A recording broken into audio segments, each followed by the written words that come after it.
Welcome back, everybody, to the best seat at the track, the Front Stretch Podcast. I'm your host, as always, Davey Siegel. We got an awesome conversation today with Big Machine Racing's Jade Buford, plus some Watkins Glen and Indianapolis talk with none other than the man himself, Mike Neff.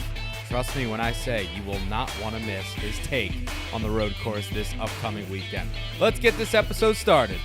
Boogity, boogity, boogity! Let's go racing, boys!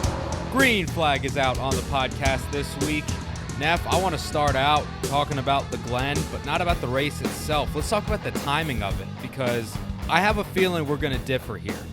I love the timing of it because it was 2 hours, 10 minutes, on the dot, quick, in a nice 2.5-hour TV window. It wasn't too long. I don't think it was too short.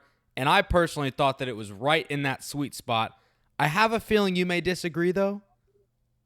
You know my take on all cup races. I've said this forever, and I will say it till the day I die. All cup races should be 500 miles. Blasphemous. 500 miles. And it would have been amazing. And everybody's like, it'll take 7 hours. Not if you run the boot. If you run the boot, which I don't understand why we don't run the boots, but you could get 500 miles in 5 hours, 4 hours and 45 minutes, something like that. It'd be phenomenal. No thanks. I'm good. I want it. I want it bad. You know who also says now, no? TV. Now, well, yeah, I know. And TV wags the dog. I wrote about that on Front Stretch a few weeks ago about this, that we have these races starting at these ridiculous times because TV wags the dog. And there's no reason for it, but they let them do it. You're lucky I love you, Neff, and you're lucky that the readers love you, because that take might be it might be the craziest take in motorsports. I'll say it might be. 500 miles? Yeah.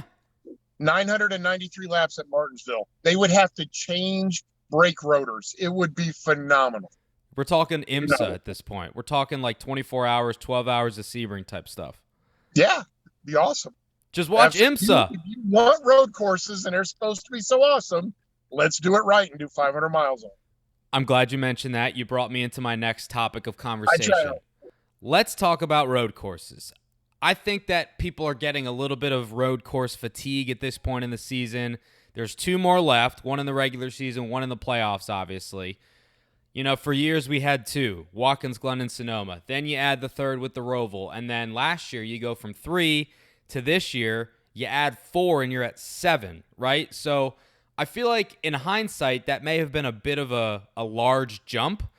But to you, how do you feel about road course racing in general? And what do you think the sweet spot is for the number of races quantity-wise that we should have on the schedule? All right, I'll throw some caveats out to this. It is a large jump, but I thought it was a good jump. I think somewhere in the 6, 7, maybe even 8 range is good. Wow. The caveat to that is I want road courses. This does not give you Daytona, Charlotte, Indy, this Roval crap. It's a precursor to the next segment. If we want to do Charlotte, I'm okay with that because they were the ones that brought it in, Sure. Okay. But this hybrid oval road course stuff, no. If we're going to do it, let's do it right. Let's go to Road Atlanta. Let's go to VIR. Let's go to, we went to Elkhart Lake. Perfect. Loved it. There's plenty of great road course. Mid-Ohio. We go there with freaking Xfinity. Why are we not going there with Cup? Yeah. Get rid of, and we're going down the road. Get rid of it at Indy. It needs to be on an oval. Get rid of it at Daytona. Daytona should have 2 Cup races on the oval. Forget about the road. What about street courses? Are you a fan of those? The idea, at least? No. Did you watch Nashville, my friend? I did. You're dealing with guys that have actually raced on road courses before, and it was an abject disaster. And I loved it. And I hope they realize it was the first year, and they've got to learn at it a little bit, and they don't just jump off the deep end. It was a good first year, but yes, it was rough. But you do that with stock cars, you're going to be lucky to have 12 green flag laps out of the whole race. Okay, so Nashville aside, what if you put stock cars, hypothetically, on Long Beach or St. Petersburg or Montreal? We've seen the Pinty's cars do that, and it's awesome. Like, proven street courses, I feel like that could work. Proven. With our buddy Matt Weaver, always beats that drum to death about the Pinty series running in Montreal. And I don't want stock cars on a street course. And I know it's kind of counterintuitive because they're stock cars, so you would think they should be on streets. But I just don't like it. I don't want to go there. I think it's going to happen eventually, maybe as soon as 2023. I mean, people are talking Chicago. People are talking LA Coliseum. We don't know yet.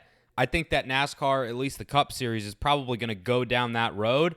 I don't know if that's sustainable, though. And Jordan Bianchi was actually talking on the morning drive yesterday as we're recording this about the sustainability model of street courses for NASCAR. Now, IndyCar has found a sweet spot because that's kind of part of their brand identity, and St. Pete and Long Beach, those are classic, iconic courses, kind of ingrained in the fabric of the series.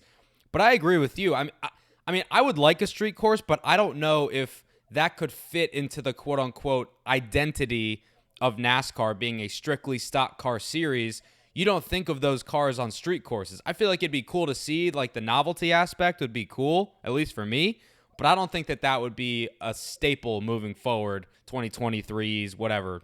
The only way I'm really on board with it is if they go to Chicago and they run it on Lower Wacker Drive.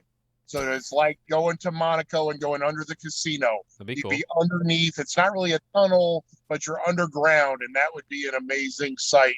So I'm on board with it if they're going to do that. Otherwise, no. I'll get Chicago's mayor, Lori Lightfoot, on the Zoom right now. I'll let her know what you want, and we'll make it happen. That'll work out. I'm on board. Let's talk real quick before we move on about the regular season points battle and the playoff battle at the bottom of the cut line that's going on. You know, since this new points format in terms of the regular season and stage points and playoff points was instituted, we've never really had a legitimate battle for the regular season championship. Kevin Harvick ran away with it last year, but this year it's a proper battle, and I wrote about it for Front Stretch. Talked to Denny Hamlin about it, talked to Kyle Larson and Cliff Daniels as well at Watkins Glen. They are now deadlocked atop the point standings with 3 races to go in the regular season. Conventional wisdom would probably suggest that Larson's going to end up winning out, but then again, we thought that he was going to surpass him in the last month, and that hasn't happened yet. So I think this battle is really heating up. They're obviously deadlocked. They both want those 15 bonus points, and I'm excited to see what happens. Yeah, and kudos to Denny Hamlin. I mean, he hasn't won a race. Exactly.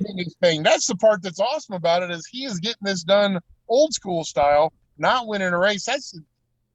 I'm curious about that. I think Hamlin's fine. The one I'm curious about is Harvick. We saw Harvick not advance to the finals last year, and that was such a catastrophe. Yeah.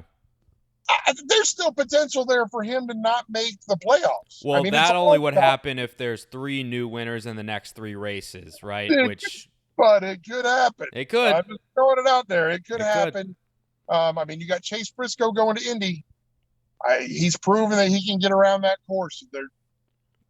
It probably won't happen, but it could. And I'm like, how would that digest? And he went from not making the final round as just the dominant car last year, and then not even make the playoffs this year. But I doubt that'll happen. But boy, it would be a story if it did.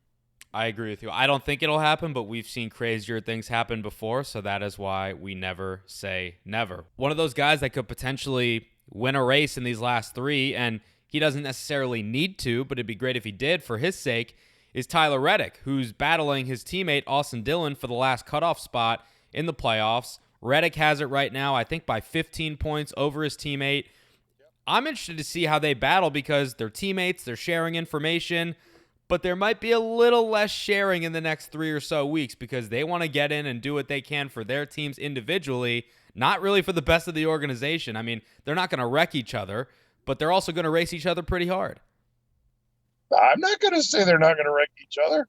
Really? I mean, you're looking at Daytona as the cutoff race. Yeah.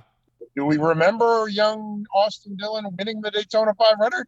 And you remember what Tyler Reddick did last year to try to scoot up in front of Kyle Busch, caused a big one?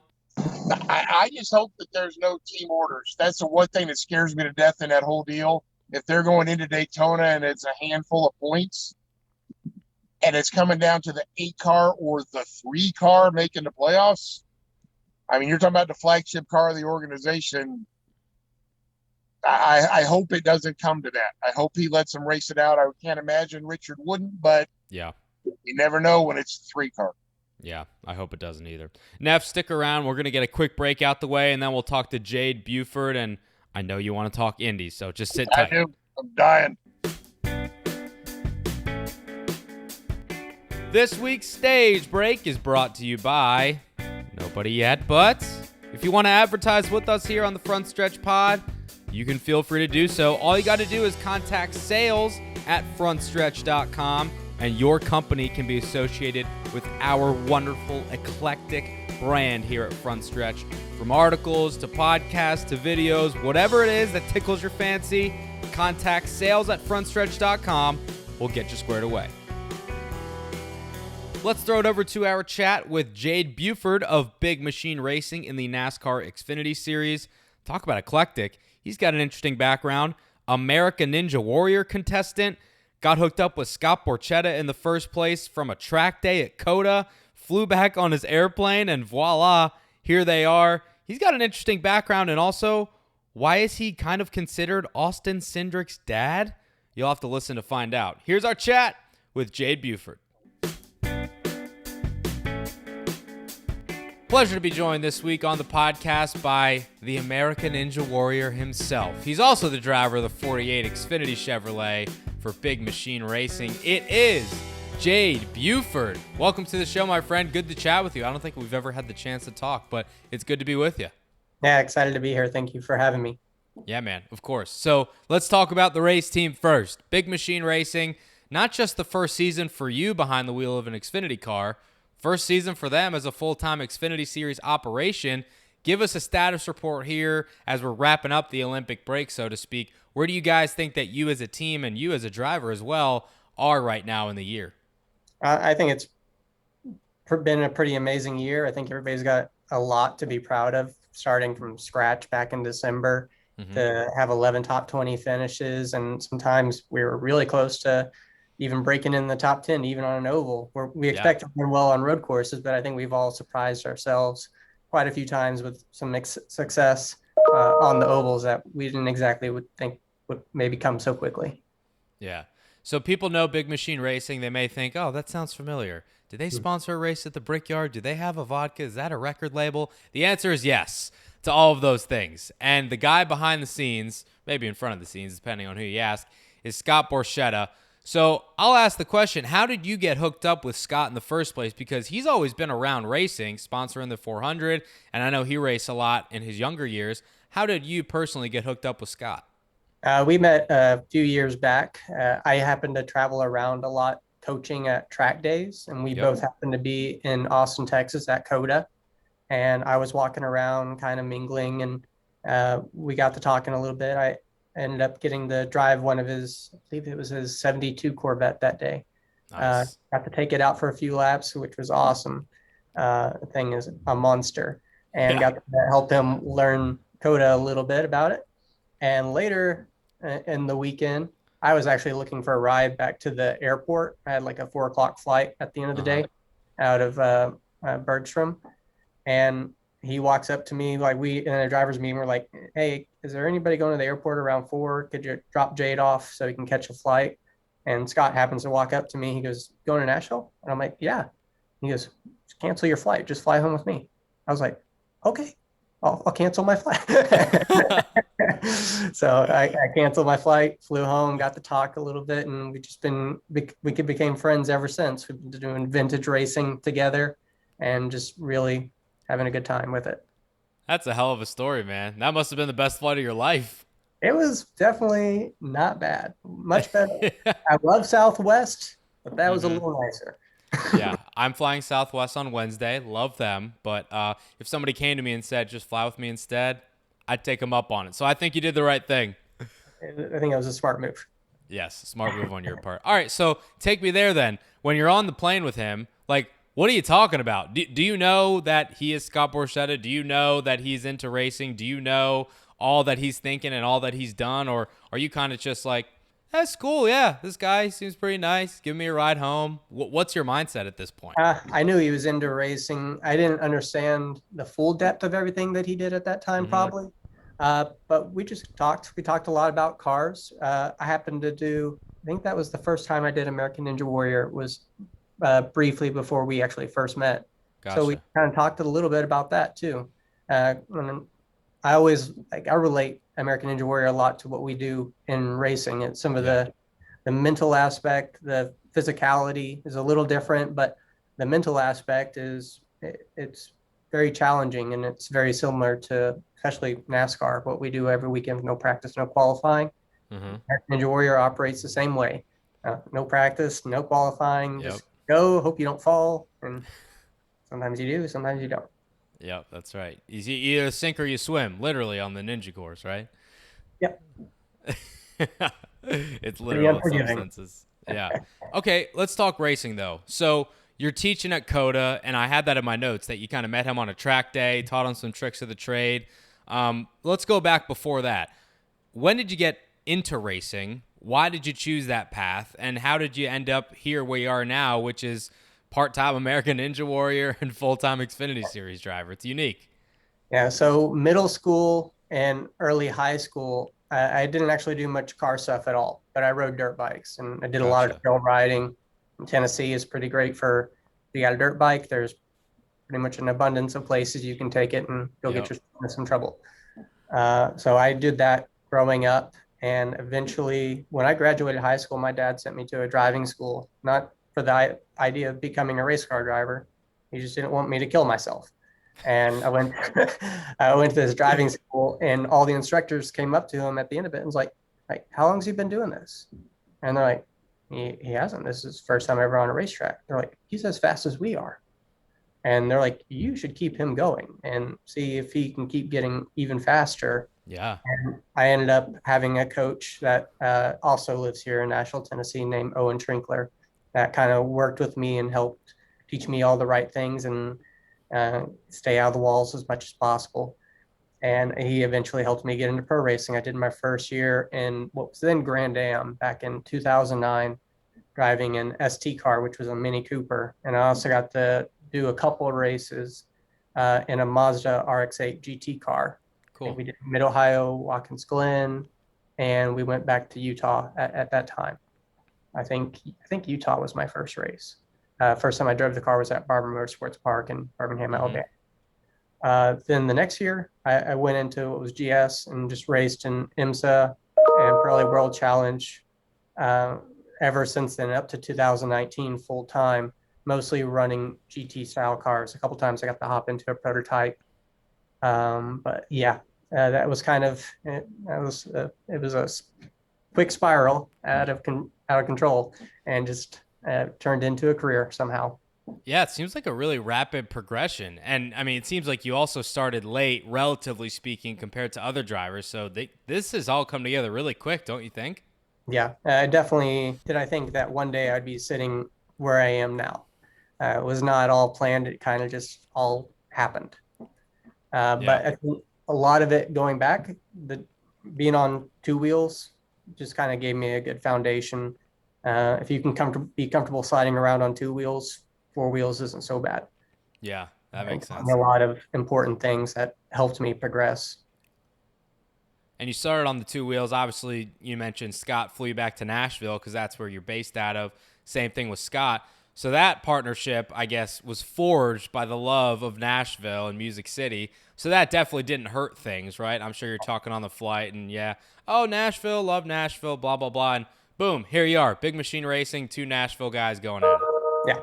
Yeah, it was a pretty incredible story. And obviously he's done so much for me now at this point that it's just I'm looking forward to seeing what the future holds.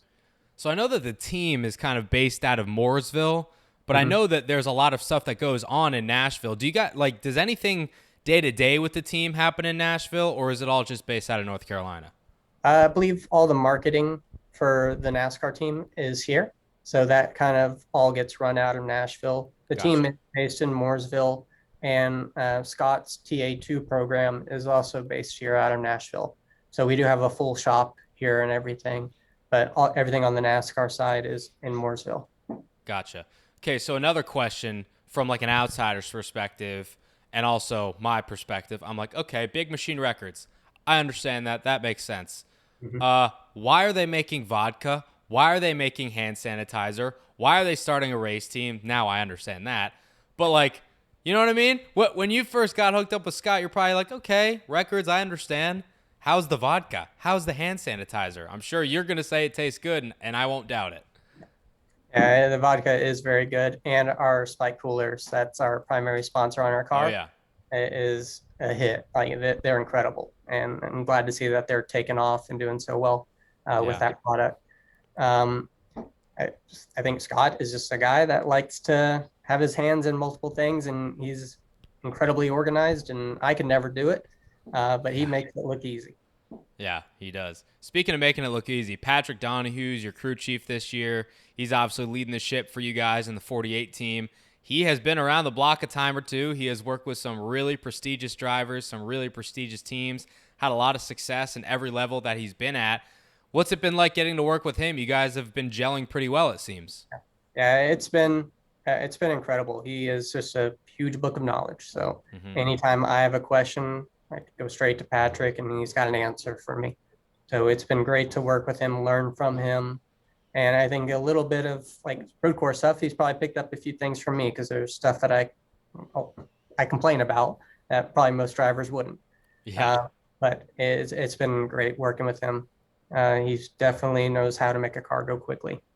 So you mentioned you guys at the moment have 11 top 20 finishes, which for a first-year team, I think that's pretty impressive, all things considered. And I heard you say on SiriusXM NASCAR Radio that next year your goal is to kind of contend and qualify for the playoffs.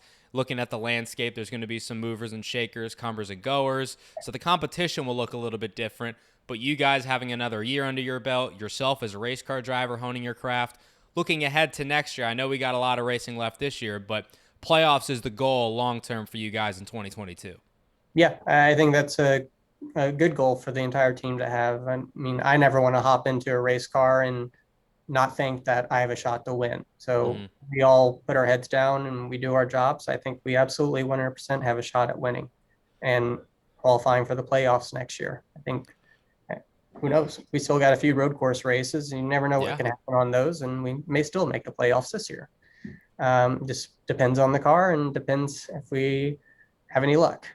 Unfortunately, we've had some bad luck on the road courses this year. We should have had some really good finishes, but you never know when that can turn around. We've seen an underdog win on a road course before. I have no reason to think that it won't happen again. All right, let's talk some ninja stuff. Okay. So I know that you're like an avid rock climber. You're an outdoors guy. You're really athletic, clearly. But how the hell does somebody get into American Ninja Warrior? Like, do you apply? Do you get recommended? How does that work? Now you apply. It's a very lengthy application process, and then you have to make a 2 to 3 minute video, basically like a commercial. Why should you be on the show? Right.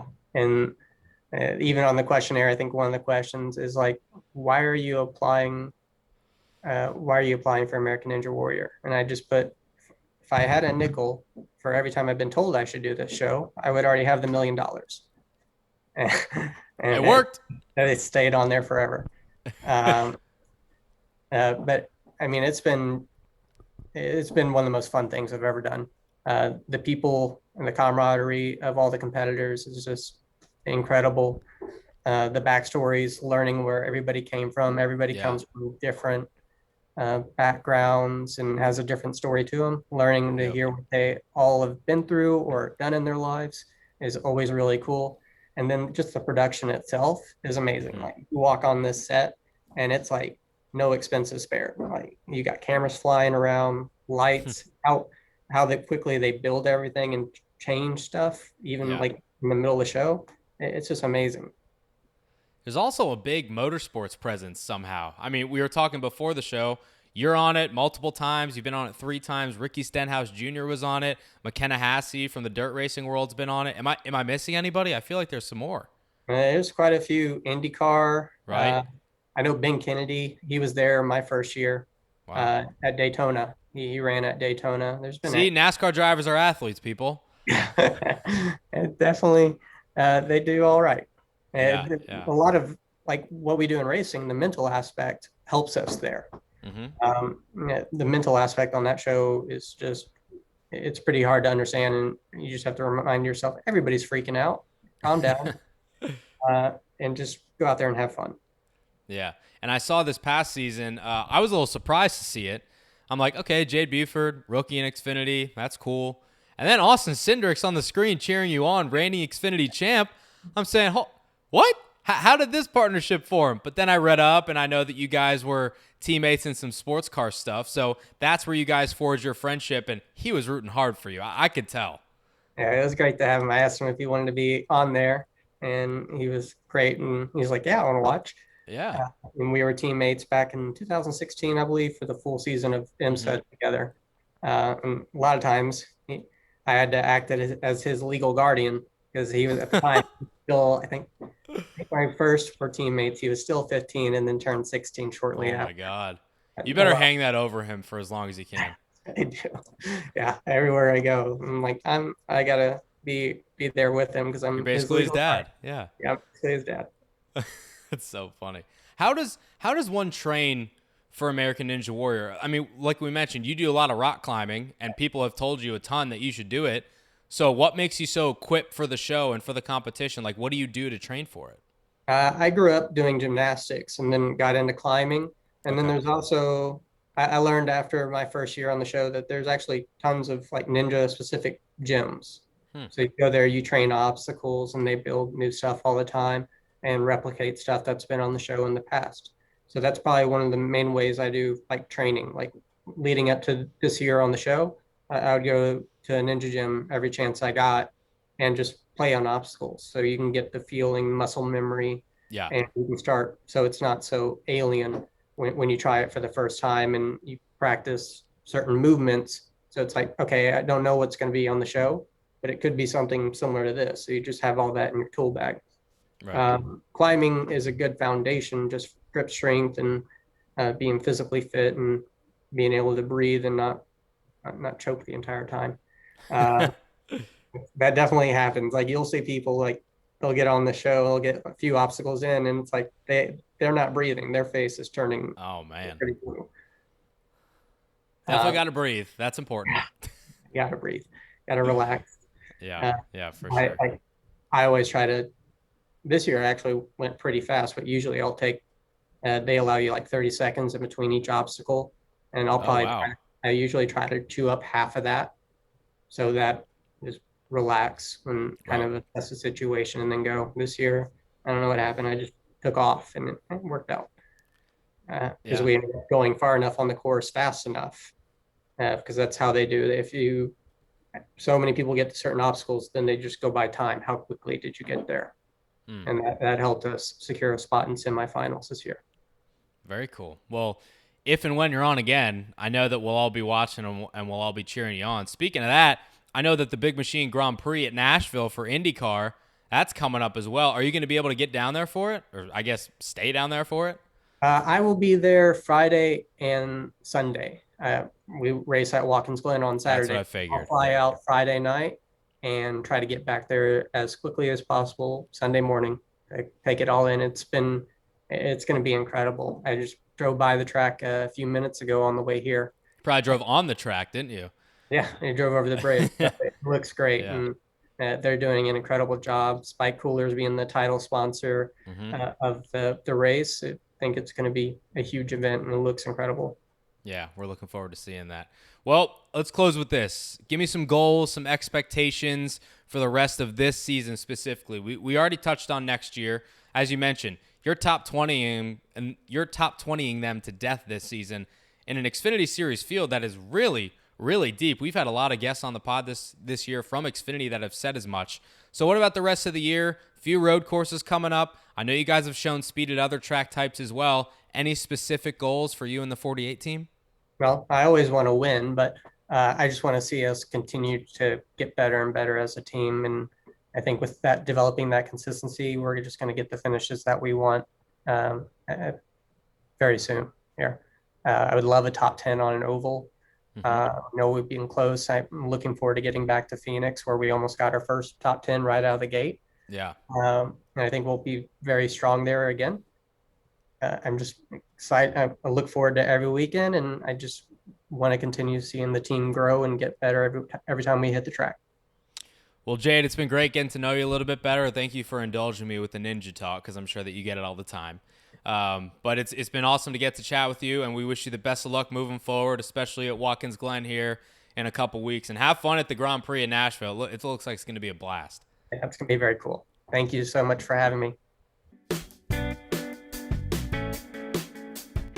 White Flag is out on the Front Stretch Pod this week. As always, want to give a big thank you to not only Jade for giving us the time, but also Megan Johnson for helping coordinate that conversation. Big Machine Racing doing big things, no pun intended there, and obviously had some activation at the Nashville Grand Prix this past weekend for IndyCar, so hope everybody enjoyed themselves out there, and congratulations to Marcus Ericsson for flying and then winning the race. That was pretty insane, wasn't it, Neff? Yeah, man. Forget about spin to win. We're doing launch to win now. Yeah. That was unbelievable that they got that car back going, and that I mean, you do that in a go-kart and the thing gets bent. I can't imagine having that kind of weight slamming down on that thing, and the front geometry didn't get jacked up. It's amazing. All right, Neff, I'm a man of my word. I told you at the beginning of the year that we would have you back on the week to preview Indianapolis, because I know that out of anybody that has a certain take about this race being on the road course and not the oval, it is you that the people and myself need to hear from. So the floor is yours, my friend. Just remember, this is a PG-rated show. I understand. The floor is yours. I understand. I mean, being a person from Indianapolis and growing up literally at the Speedway, I mean, I went to every race but 4 from when I was in the womb until the IRL split. I mean, I was at the track, but all but 4 races. 3 of those, I wasn't in the country when they ran the race. My senior year, I was there every day that the track was open. I mean, the place is ingrained in my every fiber of my being. And when they came there with NASCAR, it was an unbelievable event. And Indy is an event. We've had this discussion before on the podcast that racing at Indianapolis, even in IndyCar, is not necessarily good. It's the nature of the beast. There with some packages it's been good, but for the most part, you tend to have somebody that gets out front and it's their thing. And it's about the greatest spectacle in racing, the greatest racetrack in the world, and just being a crown jewel event. And ever since they went to Indy, Indianapolis was a crown jewel event. Even through the tire debacle, even through any of the ups and downs that they have had, it has always been a marquee event that drivers wanted to win. Now it's a Roval. It's right there with Charlotte. It's right there with Daytona. There is nothing special about it because you're not on the oval. And I can't even stomach the fact that we're not racing the oval at all at Indy, because you've taken the luster off of it, and there's nothing special about winning this race, and it has just become another date on the schedule, and that absolutely breaks my heart. What would you say to people that push back and say, well, the venue itself is the crown jewel, right? Racing at Indianapolis Motor Speedway, being in those hallowed grounds, running across the yard of bricks, being in Gasoline Alley, that itself is a tradition, history, pageantry of the track. It doesn't really matter necessarily where you're racing as long as you're at the track. What do you say to those people? It's the oval. I mean, the oval was there since the early 1900s. The road course was added when Tony wanted to get F1 to come there. It wasn't, if it had been there from the beginning and had been part of the layout of the course from the beginning, then I might be able to get on board with that. But this is something that was added after the fact to try to get F1 to come, and they have since incorporated into some other things. But the oval is it at Indy, and not running on the oval is just, it's not the same. A lot of the drivers agree with you. And, you know, I asked a lot of them at Watkins Glen. Kevin Harvick's been extremely passionate about this topic. Kyle Busch basically said it's not the same. Kurt Busch said that he doesn't really care. Martin Truex Jr. said he doesn't really care. All the Team Penske drivers said that, of course, it's the same prestige. It's great because you know who signs their checks. But it is an interesting topic because I fall somewhere in the middle of, was the oval the best racing? No, but it also was the same thing relatively in the late 90s when it was considered the greatest thing ever. And I wasn't really alive, or at least watching the sport, to appreciate it back in those days when it was novel and it was, all this pomp and circumstance behind it. When I think of Indianapolis Motor Speedway, as everybody should, you think of the Indianapolis 500. And up until a certain point, you associated the Brickyard 400 with it. But over time, and you can point to 2008 with the tire debacle, you can point to the declining attendance, the bad racing, whatever. It just didn't hold the same luster as the 500. And I think at the end of the day, whether it's Roger Penske or whether it's, the Speedway itself, the fans spoke in terms of not showing up. Now, like if the Brickyard 400 was not sold out, because that's a little bit unrealistic, but if fans showed up in droves and that place was pretty popping on Brickyard 400 race day, I don't think the road course would have even become a discussion. But they didn't. And I understand that place seats over 250,000 people, but there was barely 100,000 people there. Barely. Not even. So I think the fans not showing up in the last, you could say 5, 6, 7 years, that may have told the story of why NASCAR is not racing on the oval, at least not this year, more than anything else. But fans aren't showing up at other tracks. Yeah. I mean, that's the thing. You can, it's just a more glaring example at Indy because of the sheer mass of seats. Mm-hmm. They haven't taken seats out at Indy very much. They've taken a few out, but not many. These other tracks have lost hundreds of thousands of seats. They imploded the backstretch grandstands at Daytona. Yep. They imploded the Diamond Tower at Charlotte. I mean, they've taken out hundreds of thousands of seats. Indy hasn't done that. So when your attendance is in line with everybody else's attendance, but you haven't reduced your capacity, it looks worse. So yeah, it's a bad optic. Don't get me wrong. And I still argue that it's the package. I mean, because if you look back, especially 94, 95, 96, when the cars were not on the ground, you had slingshot passing. You had legit battles for the lead, and it wasn't aero dependent. And I think that's where we still, as a sport as a whole, need to get to. But I think if you can get the package different and get it back to where it's not as aero dependent, the racing at Indy would be as good as anywhere. And I think your attendance, you're never going to get back to the heyday. Right. You're not getting to the heyday anywhere in the sport except for the Daytona 500. But you could get to 120, 130,000 people there without much effort. And the other thing that I have always said, if you want to get your attendance back up in Indy, treat it like the 500. Black it out. If you can't see the Brickyard in the state of Indiana, you'd have 150,000 people there to watch it.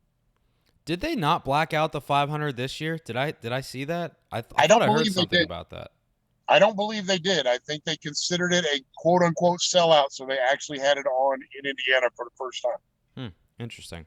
Well, we'd be remiss if we didn't mention some unfortunate news that came across the desk this past week that has to do with Indianapolis, and that's Bob Jenkins, legendary broadcaster and motorsports icon, who passed away after a battle with cancer.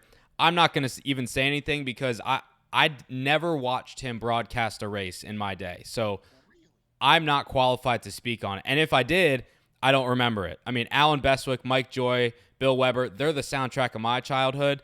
So you, my friend, are way more qualified to speak on the impact and the influence that one Bob Jenkins had on you being from Indiana and going to the Speedway and motorsports in general in the heyday on ESPN.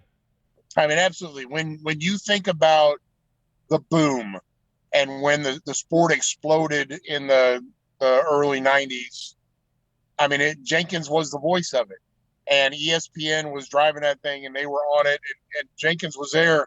But the thing that I remember most about Bob, and I will always remember, is Thursday Night Thunder.